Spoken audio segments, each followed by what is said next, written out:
Hello everyone, welcome to our YouTube channel, and for today, I would like to share to you yung ginagamit nating potting mix dito nga sa China. So may nabili ako online. It's actually succulent soil mix na ganito siya. So it's in 5 kilograms na packaging and it comes in different kumbaga mix. May parang 50-50, ganun. Parang 50% organic, 50% mineral. Pero yung kinuha ko is yung parang 70% na mineral and 30% na organic. So, ganito yung kanyang itsura, and as you can see, talaga namang very granulated siya, and it's really my first time to use this kind of succulent. Ganito yung kanyang itsura sa picture versus dito nga sa reality na pagkatanggap natin. So, I'm really satisfied with it. Talagang wala siyang amoy, and if you are wondering kung ano nga ba yung parang nandito sa ating soil mix, it has yung ating imported na soil, it has a medical stone. Number 3, we have the vermiculite, river sand, green zeolite, perlite, red volcano, rock siguro itong mga to, black volcano. Number 9 is lightstone. Number 10 is diatomite. 11 is a slow release fertilizer. We have pine phosphorus, sandward stone, golden medical stone, tongsheng sand, small blue medicine, kaguma soil, akama soil, rice husk, charcoal, at isang organic manure. So this one is just a direct translation nung Chinese na product. So I'm not really sure if accurate yung English translation, pero this potting mix contains 20 different kinds of organic and inorganic material, and since may manure siya, you would be expecting na baka may amoy siya, pero hindi, kasi based doon sa information, I forgot the term, pero parang it underwent a process para mawala yung amoy nitong ating potting mix. So if you're gonna smell it, talagang walang amoy, and sa dami ng kumbaga nakalagay na organic and inorganic materials dito, I would say na siguro talagang it's really a nice potting mix for our succulents. But of course, titingnan natin if okay bang gamitin itong succulent mix na ito. Kaya naman I decided to make another succulent soil mix. So I have here yung ordinary na garden soil na nakuha ko lang doon sa pinagbilihan natin ng shop ng succulents before. And so, ngayon, yung mga bago nating, or itong potting mix na to, ilalagay natin sa blue pot. And sa purple pot naman, yung ordinary na garden soil. And so, syempre, gusto ko rin malaman kung worth it nga ba itong succulent soil mix na ito na nabibili online. Kasi, syempre, mas mahal siya as compared doon sa mga binibenta sa garden shops na, kumbaga, plain lang, yung ordinary lang na kanilang gardening mix. So, right now, or no, before I continue, gusto ko munang sabihin na yung price pala nung 5 kilograms na succulent soil mix is nasa 170 pesos lang. So, it's actually cheap, pero mas mura pa rin yung mga binibenta nga sa mga garden shops. Ayan, tingnan natin if ano yung kakalabasan ng ating succulent soil mix na ito. So, it's actually very heavy. So, yung 50 or yung 5 kilograms na binili natin, parang kokonti lang yung laman niya kasi nga, pinili nga natin yung 70% na mineral. So, in other words, talagang mabigat siya. Diba? Ayan, ito naman yung ordinary na soil mix. May kita ninyo para siyang buo-buo talaga. Although, hindi naman clay type yung kanilang regular garden soil nila dito. Ayan siya, parang buo-buo nga talaga siya.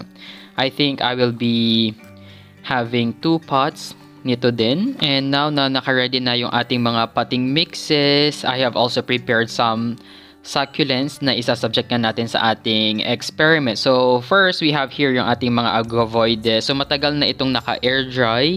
Parang 1 month ago na itong mga naka-air dry. And finally nga, I decided na sila yung isubject natin dito sa ating experiment. Ayan. So, until now, talagang wala pa ring new root growth dito nga sa ating mga agavoides. And I wonder if mas mabilis nga bang magkaroon ng roots itong mga ito if ilalagay nga natin or itatanim natin sila dito sa special succulent soil mix. And syempre, if you're watching from the Philippines, definitely, ang i-recommend ko sa inyo is yung ating potting mix. Diba? Yung Alnos Compost with pumice stones. You can just simply check the link below para maka-order kayo ng ating potting mix. So, even if nandito tayo ngayon sa China, still, dire-diretso pa rin yung ating online business sa Pilipinas. Ayan. So, yung mas malaking agavoides, tinanim ko nga siya doon sa ordinary garden soil. And yung mas maliit, nilagay ko siya dito sa ating special succulent soil mix para talaga makita natin yung difference after 1 month, 2 months, or 3 months. Meron din ako dito yung succulents na ito, kasabayan nito yung ating agavoides, and until now hindi ko pa rin siya nare-repot. It's a twin head, kaya it's a perfect na succulent na isasubject na natin dito sa ating potting mixed experiment. Ayan. So, again, yung mas maliit dito sa ating special succulent soil mix, and yung mas malaki, itatanim nga natin siya dito sa ating ordinary na garden soil.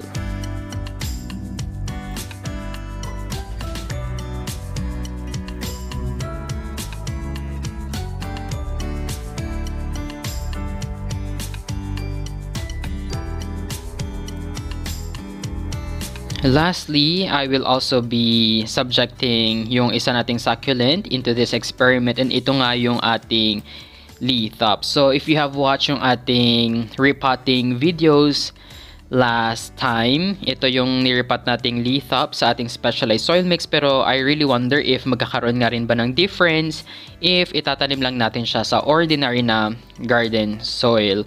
And so, I have here 2 pots again.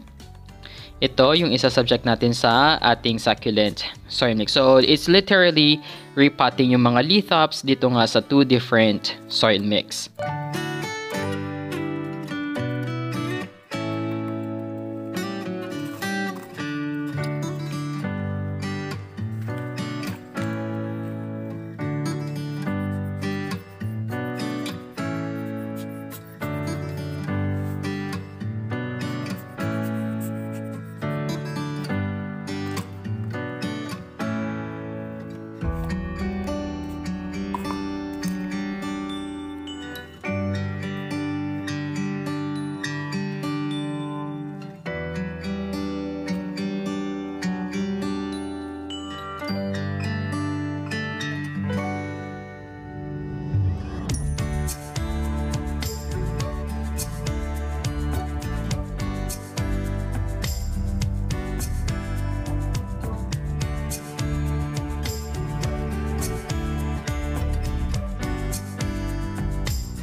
And so finally, ito na nga yung ating mga succulents na isasubject sa ating soil mix experiment.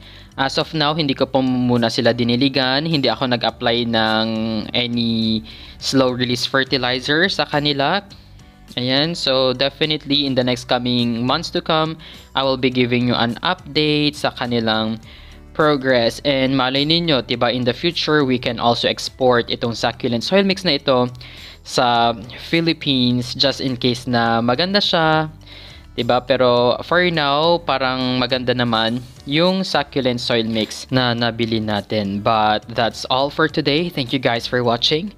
Don't forget to like and subscribe to our YouTube channel. You may also visit our Facebook page at Desert Succulent PH.